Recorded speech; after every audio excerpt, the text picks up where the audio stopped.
በራያ ከባድ ውጊያ ገርሽቷል። ድል እየቀናው እንደሆነ የተነገረለት ታጣቂ ኃይሉ ሮኬቶችን እየታጠቀ መሆኑ ሲነገር የጠቅላይ አማካሪ ደግሞ ስለ ጦሩ አነጋጋሪ መረጃ አውጥተዋል። ቁርስ አዲስ አበባ፣ ምሳ ካይሮ፣ በሁለት ቢላ መብላት የመረጠችው ሶማሊያ። ለኢትዮጵያ የወደብ አማራጭን እያቀረበች የታየችው ሶማሊያ ከግብጽ ጋር የገባችውን ውል አጸናች።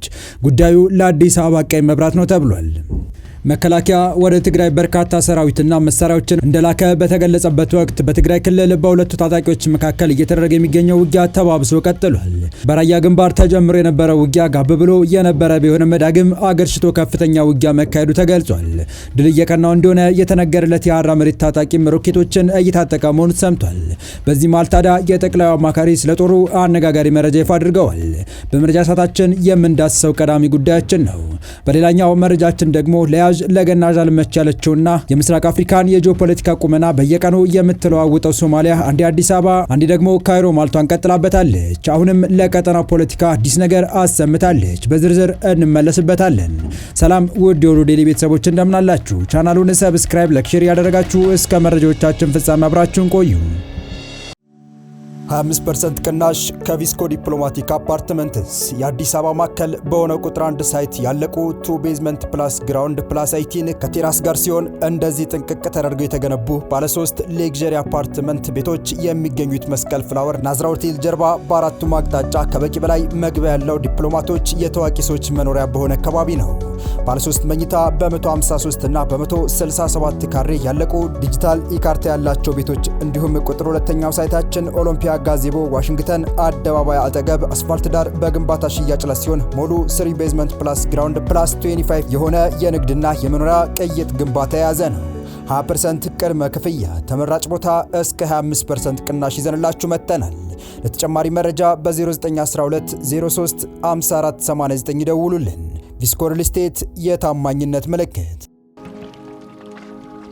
የፌዴራል መንግስቱ ከአፍሪካ ህብረት በኩል ከህወሓት ጋር እንዲደራደር የቀረበለት የሽምግልና ጥያቄ አሻፈረኝ ብሎ ውድቅ ባደረገ ማግስት ህወሓት ግራ መጋባት ውስጥ ነው ቢባልም መሰረት ያጠቀው ሰራዊት ግን አሁን ከትንኮሳና ከጸብ ጠማቂነት የወጣ አይመስልም። በጠለምት በኩል ያለው ትኩሳት ለመለካት እና የሰላም ንግግር አጀንዳዎች በድጋሚ እንዲነሳሱ ታስቦ ተከፈተ ያሉት ጥቃት መክሸፉ ተከትሎ ሰራዊቱ በሙሉ ወደ ራያ ግንባር ክተት እያለ ሲሆን፣ ይሁን እንጂ ከሀራ መሬት ታጣቂዎች የጠበቃቸው አቀባበል አርፎ እንዳይተኙ የሚያደርግ ጥቃቱን አጠናክሮ ቀጥሏል። የህወሓት ጦር ከጠለምት መውጣቱን ጀነራሉ በተናገሩ ማግስት በራያ ከባድ ውጊያ መቀስቀሱ ተሰምቷል። ከህወሓት ጦር እንቅስቃሴ ጋር ተያይዞ በራያ የተለያዩ አካባቢዎች ውጊያው ተባብሶ ቀጥሏል። በህወሓት ኃይሎችና በሀራ መሬት ታጣቂዎች ውጊያው መከፈቱን ሪፖርተር በዘገባው አመልክቷል። በአፋርና በራያ አካባቢዎች እንደሚንቀሳቀሱ የሚነገርላቸው የሀራ መሬት ታጣቂዎችና ህወሓት ኃይሎች ለ5 ተከታታይ ቀናት በዘለቀ ግጭት ውጊያ ውስጥ እንደሚገኙ ነው የተገለጸው። የቀድሞ የአላማጣ ከንቲባና አሁን ላይ ሀራ መሬትን የፖለቲካ ክንፍ ኃላፊ የሆኑት አቶ ዝና አቡ ደስታ ክስተቱን በተመለከተ ለዘገባው በሰጡት ቃል ባለፉት 5 ቀናት በራያ ጨርጨር፣ ዋጅራት እንዲሁም በደጋዎቹ የራያ አካባቢዎች ግጭት እንዳለ ጠቁመዋል። አክለውም በአፋርና ትግራይ አካባቢዎች በሰፈሩ የቀድሞ ትግራይ ጦርና ልዩ ኃይል አባላት ላይ ትንኮሳ እየተፈጸመ ነው ብለዋል። ግጭቱ የተከሰተው የትግራይ ክልል ጊዜያዊ አስተዳደር ሌተር ጀነራል ታደሰ ወረደ ትግራይ ኃይሎች ከጠለምት መውጣታቸውን ከገለጹ ማግስት ነው ሲሉ የቀድሞ አላማጣ ከንቲባ ገልጸዋል። ውጊያውን ተከትሎ በርካታ ነዋሪዎች መፈናቀላቸውን አመልክተዋል። በሌላ በኩል የትግራይ ጊዜያዊ አስተዳደር የኮሙኒኬሽን ቢሮ ኃላፊው እንደዚሁም ሰላምና ቢሮውን ለማነጋገር ያደረኩት ሙከራ አልተሳካም ሲል ዘገባው አመልክቷል። ራያ አላማጣና አካባቢ በፌዴራሉ የጸጥታ ኃይሎች ኮማንድ ፖስት ስር የነበረ ሲሆን ሆኖም ባለፈው ሳምንት በጠለምት የተቀሰቀሰውን ግጭት ተከትሎ የፌዴራል ኃይሎች አካባቢውን ለቀው መውጣት ደግሞ ግጭቱን እንዳባባሰው እየተነገረ ይገኛል። ህወሓት በዚህ አቅጣጫና በአፋር አዋሳኝ አካባቢ የሚንቀሳቀሱትና ሀራ መሬት በሚል የሚታወቁት አማጽያን ወደ ትግራይ መሃል ሊገሰግሱ ይችላሉ በሚል በታጣቂዎች በኩል ወደ አፋር ክልል ድረስ በጥልቀት በመግባት ተደጋጋሚ ጥቃቶችን የሰነዘረበት ሁኔታ ቢኖርም ነገሮች ቀላል አልሆኑለትም። በተቃራኒው የሀራ መሬት ታጣቂዎች ይዞታቸውን ከማስጠበቅ አልፎ ወደ ትግራይ ዘልቆ በመግባት ብዙ ቀጠናዎችን እየተቆጣጠሩ መሆናቸውን የአካባቢው የዓይን እማኞች ያስረዳሉ። ታጣቂ ቡድኑ እንደ ዲሽቃና አርፒጂ ካሉ የቡድን መሳሪያዎች አልፎ እስከ ሮኬት ድረስ እየታጠቀ መሆኑን አክለው ገልጸዋል። በዚህ መሃል ታዲያ የጠቅላይ ሚኒስትሩ አማካሪ ጌታቸው ረዳ ስለ ታጣቂ ቡድኑና ፓርቲያቸው ስምረት ከታጣቂው ኃይል ጋር ስላለው ግንኙነት ጭምር ሰፋ ያለ ማብራሪያ ሰጥተዋል። የሐራ መሬት ኃይሎችን ትግል እንደሚደግፉ የጌታቸው ረዳ ፓርቲ በይፋ አስታውቋል።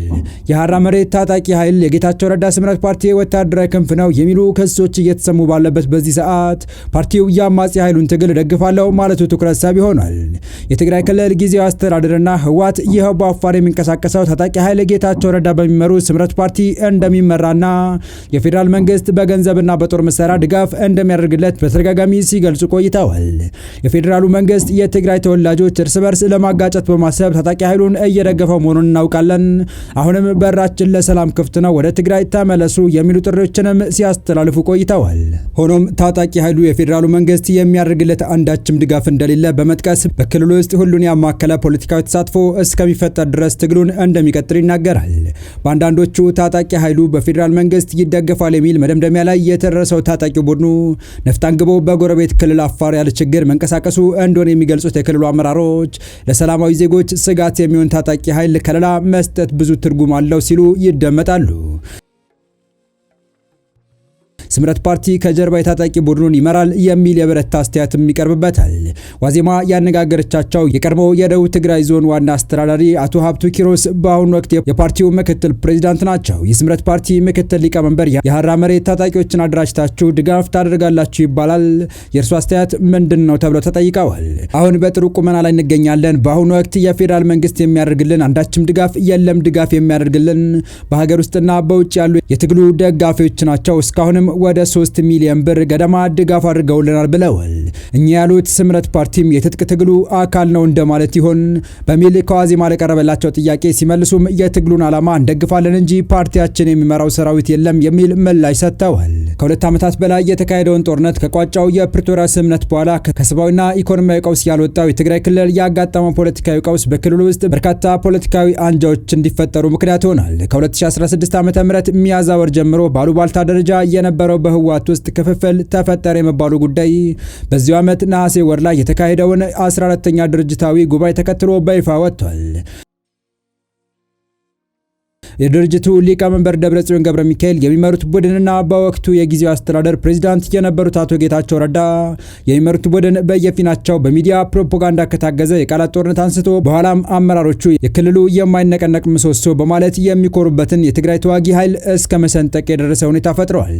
የጸጥታ ኃይሉ ከፍተኛ ወታደራዊ አመራሮች ከኮር በላይ በመባል የሚጠሩት ጥር 15 ቀን 2017 ዓ.ም ባደረጉት ስብሰባ በአቶ ጌታቸው ረዳ የሚመራውን ጊዜው አስተዳደር በማውገዝ በግልጽ ለህወሓት ያላቸውን ውግንና ሲገልጹ ባለከፍተኛ ማዕረግ ጀነራሎች ጨምሮ ብዛት ያላቸው ከፍተኛ ወታደራዊና አመራሮች ስብሰባውን ረግጠው ወጥተዋል። ይህንንም ተከትሎ ህወሓትን የሚደግፉት የሰራዊት አመራሮች ጀነራል ገብረ እግዚአብሔር በየነን ጨምሮ ሌሎች መኮንኖችን ማገዳቸው ይታወሳል። ውሳኔው በአሁኑ ወቅት የጠቅላይ ሚኒስትር አብይ አህመድ የምስራቅ አፍሪካ ጉዳዮች አማካሪ አቶ ጌታቸው ረዳ የሚመሩትን ስምረት ፓርቲ ጨምሮ በክልል ውስጥ በርካታ የፖለቲካ ኃይሎች እንዲፈጠሩ በጎጥና አካባቢ ላይ የተመሰረተ ፖለቲካዊ እንቅስቃሴ ኃይልን ማዕከል ያደረገ የዞን ወረዳና ከተማ አመራሮች ለውጥ እንዲሁም ውሳኔው በተሰጠበት ዕለት ስብሰባውን ረግጠው የወጡት ከፍተኛ መኮንኖች ከትግራይ ኃይሎች የተገነጠለና ራሱን የሐራ መሬት ወይም ነፃ መሬት ታጋዮች በማለት የሚጠራውን ታጣቂ ኃይል እንዲያቋቁሙ በር ከፍቷል። በቀጣይ መረጃ ሶማሊያና ግብጽ ስትራቴጂካዊ አጋርነታቸውን በካይሮ ባካሄዱት ምክክር በድጋሚ አረጋገጡ።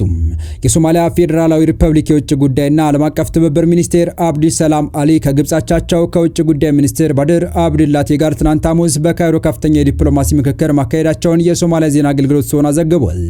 ይህ ውይይት በሁለቱ ሀገራት መካከል ያለውን ጥልቅ ታሪካዊ ግንኙነት ይበልጥ ለማጠናከርና ወሳኝ በሆኑ ቀጠናዊ ጉዳዮች ላይ ያላቸውን አቋም ለማረጋገጥ ያለመ እንደሆነ ተገልጿል።